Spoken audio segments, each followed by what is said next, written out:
When people talk about toxic relationships, they usually think of romantic ones. But friendship, too, is a deep and meaningful connection, one that requires care, awareness, and balance. A genuine friend is a rare and precious gift, which is why it's so important to recognize the difference between a healthy bond and one that subtly drains or harms you. If you're unsure whether a friendship in your life is real or toxic, or if you simply want to understand the signs more clearly, this video is for you. A healthy friendship should leave you feeling uplifted, supported, and at ease. If instead you often feel anxious, irritated, emotionally drained, or empty after spending time with someone, it's a warning sign. Pay attention to these feelings. They are your inner compass. Protecting your emotional well-being is not selfish. It's essential. Friendship should be built on equality.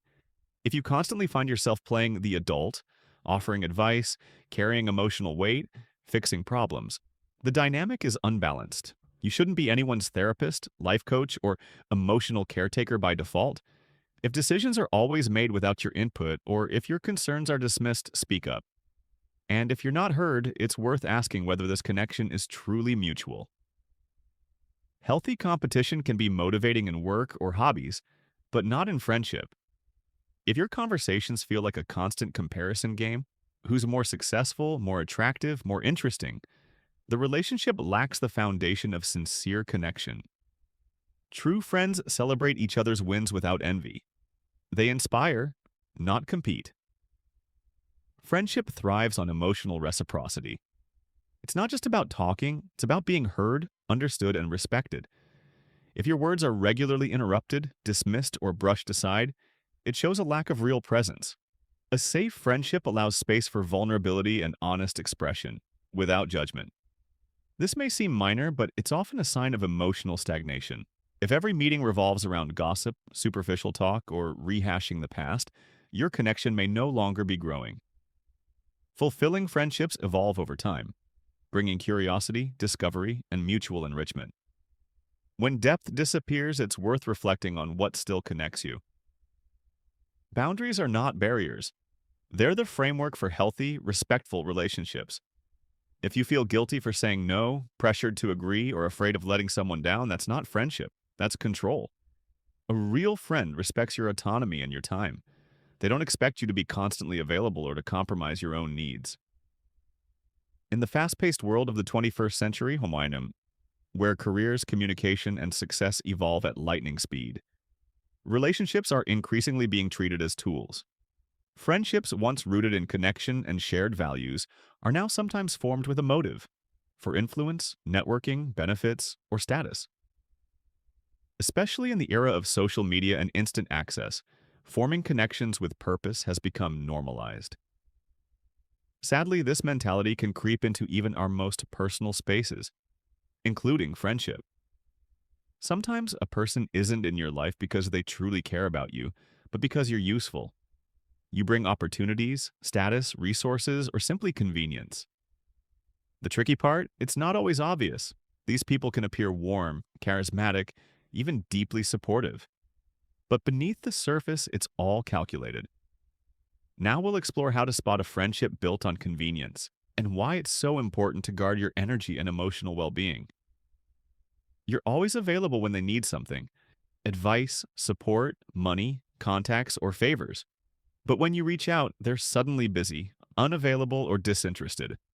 If you feel like you're constantly giving, while receiving little or nothing in return, not even emotional presence, it's a clear red flag.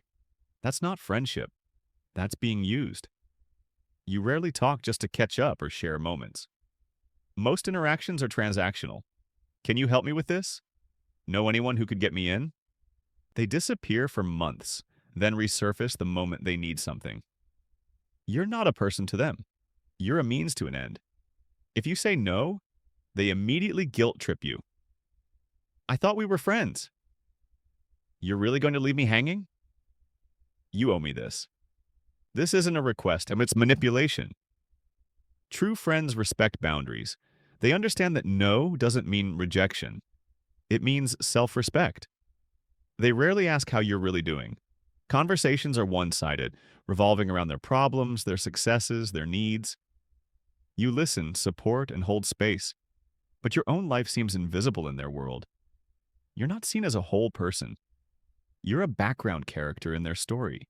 In front of others, they're overly friendly, praising you, calling you the best, talking about your amazing bond, but in private, cold, transactional, indifferent. This is a performance. You're a part of their image, someone who adds to their credibility, influence, or charm. But the emotional depth is missing. After spending time with them, you don't feel energized. You feel drained. You might carry anxiety, guilt, or an unshakable sense of obligation. That's not friendship. That's emotional manipulation. Friendship isn't a debt to be repaid. It's a bond that should leave both people feeling valued and whole. First, listen to yourself. Your body and emotions are powerful indicators. If someone constantly makes you feel uneasy, on edge, or emotionally small, it's time to reflect. Real friendship doesn't cause internal tension. It offers safety and support.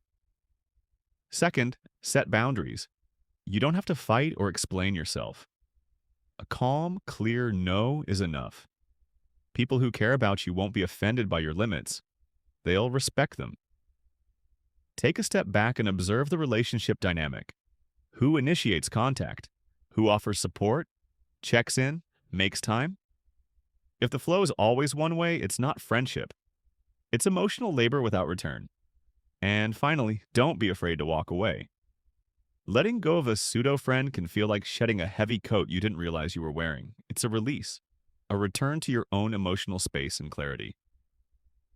True friendship isn't based on gain. It's built on mutual respect, sincerity, and warmth. If you recognize yourself in any part of this video, please don't judge yourself harshly. We all learn, sometimes the hard way, how to identify real connection and protect our peace.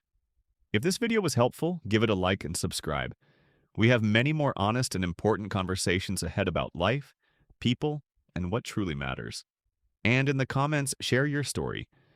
Have you ever experienced a friendship built on convenience? How did you recognize it? And how did you move forward?